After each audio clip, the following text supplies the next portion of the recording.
பிரியமானவர்களே, அன்பர் இயேசுவின் நாமத்தில் வாழ்த்துக்கள். ஒருவேளை எல்லா வாசலும் அடைபட்டுருச்சு, எந்த வாசல்ல கர்த்தர் என்னை கொண்டு போய் எனக்கு வெற்றியை கொடுக்க போறார், என்ன செய்ய போறார் அப்படின்னு தெரியாம சோர்ந்து போய் படுத்திருக்கீங்களா? உங்களுக்கு ஒரு நற்செய்தி. யாத்ராகமம் 14 நீங்கள் நின்று கொண்டு இன்றைக்கு கர்த்தர் உங்களுக்கு செய்யும் ரட்சிப்பை பாருங்கள். அவ்வளவுதான். செங்கடலுக்கு முன்னாடி இஸ்ரவேல் ஜனங்கள் வந்து நிற்கிறாங்க, திகைத்து போய் நிற்கிறாங்க, செய்வதறியாது நிற்கிறாங்க. என்ன செய்ய போறோம்? எங்களை ரட்சிக்க யாரால முடியும்? நாங்கள் எல்லோரும் அடைபட்டவர்கள் போல செங்கடலுக்கு முன்னாடி அடைபட்டு கிடக்கிறோமே.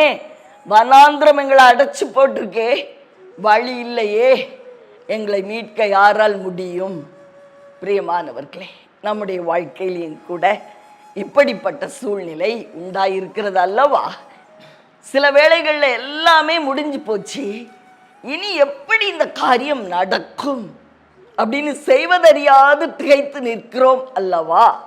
கர்த்தருடைய ஆவியானவர் இன்று அழகான ஒரு வசனத்தை நமக்கு சொல்லியிருக்காரு. நீங்க நிக்கணும், படுத்துறாதீங்க சோர்ந்து போய். எல்லாம் முடிஞ்சிட்டு அடுத்து என்ன நடக்க போகுதோ அப்படின்னு அழுது தவிச்சு முறையிட்டு படுத்துட்டீங்களா? இன்னைக்கு கர்த்தருடைய ஆவியானவர் சொல்லுகிறார், நீங்கள் நின்று கொண்டு எந்திரிங்க, மறுபடியும் எழுந்திருங்கள், கர்த்தர் உங்களுக்கு செய்ய போகிற ரட்சிப்பை பாருங்கள். நீங்க நினைக்கிறீங்க எல்லா கதவும் அடைபட்டுருச்சு, இனி எப்படி இது நடக்கும்? பிரியமானவர்களே, கர்த்தருடைய ஆவியானவர் பேசிக்கொண்டு இருக்கிறார். உங்களுக்காக ஒரு புதிய வழியை, இப்படித்தான் ஆசீர்வதிக்கணும், இதுதான் வழி என்று தேவன் ஒரு வழியை ஏற்கனவே நியமித்து வைத்திருக்கிறாராம். எவ்வளோ ஒரு பெரிய நற்செய்தி பார்த்தீங்களா?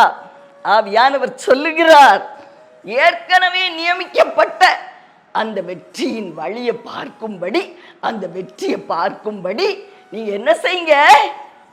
எழுந்துருங்க. படுத்துக்கிட்டு அழுதுகிட்டு எல்லாம் முடிஞ்சு போச்சுன்னு புலம்பிட்டு இருக்க வேண்டாம். நீங்கள் நின்று கொண்டு கர்த்தர் உங்களுக்கு செய்கிற அந்த ரட்சிப்பு, ஏற்கனவே நியமிக்கப்பட்ட ரட்சிப்பு, ஏற்கனவே குறிக்கப்பட்ட ஆசீர்வாதம், அது அவர் எப்படி உங்களுக்கு கொடுக்கிறார்னு சொல்லி நீங்க பார்த்து ஆச்சரியப்பட போறீங்க அப்படின்னு கர்த்தருடைய ஆவியானவர் பேசுகிறார். கவலைப்படாதிருங்கள் பிரியமானவர்களே, தைரியமா எழுந்து நில்லுங்கள். படுத்திருந்து அழுதது போதும். தேவன் உங்களுக்காக செய்கிற அந்த காரியம் அது புதுமையா இருக்கும். எப்படி? எல்லாம் முடிஞ்சதுன்னு நினைத்த இஸ்ரவேல் ஜனங்களுக்கு முன்பு செங்கடல் பிரிந்தது போல காணப்படும். ஆதலால் உங்களுக்காக நான் ஜெபிக்கட்டுமா பிரியமானவர்களே? அன்பின் பரலோக தகப்பனே, அருமையான எங்கள் நல்ல ரட்சகரே, ஆவியான தெய்வமே, அன்பானவரே, அப்பா எல்லாம் முடிஞ்சிட்டுன்னு சொல்லி அடுத்து என்ன நடக்க போகுதோ எழுந்திருக்க முடியாதபடி படுத்திருக்கிற எங்களை பார்த்து நீங்க சொல்றீங்க, நீ எழுந்து நின்று இன்னைக்கு நான் உனக்கு செய்ய போகிற அந்த ரட்சிப்பு அது எவ்வளவு விந்தையானது, அது எவ்வளவு அற்புதமானது, அது எவ்வளவு அதிசயமானது, நான் ஏற்கனவே முன்குறித்தது, அதை நீ பார்த்து ஆச்சரியப்பட போகிறாய் என்று நீ சொல்லுகிறீர். உமக்கு நன்றி, உமக்கு நன்றி. அந்த புதிய வழியிலே நாங்கள் ஆசீர்வாதங்களை பெற்றுக்கொண்டு கிருபையின் மேல் கிருபையை காண இரக்கம் செய்யும். இயேசுவின் நாமத்தில் ஆமென், ஆமென்.